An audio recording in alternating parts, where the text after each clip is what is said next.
आम्ही आलो की अटी टाकायच्या, खास करून राहुल गांधी. याचं कारण एकच आहे, या देशातली भारतीय जनता पक्षाची यंत्रणा आणि त्यांची सत्ता यांच्या पायाखालची वाळू सरकलेली. आणि जसं मी काल आपल्याला सांगितलं की सप्टेंबर महिन्यानंतर या सरकारच्या आणि भारतीय जनता पक्षाच्या पडझडीला सुरुवात. घाबरलेलं सरकार.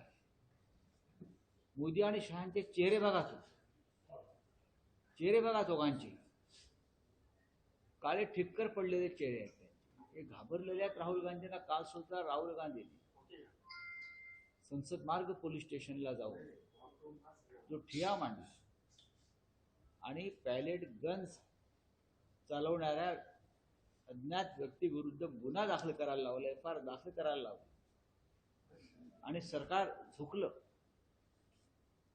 त्याच्यामुळे पुण्यातल्या भाजपच्या लोकांना वाटत असेल की ते फार मोठी मर्दुमकी गाजवत आहेत, फार मोठं शौर्य गाजवत आहेत,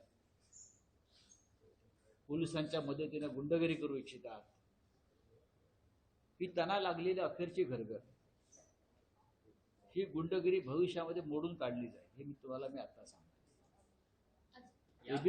हा बोला.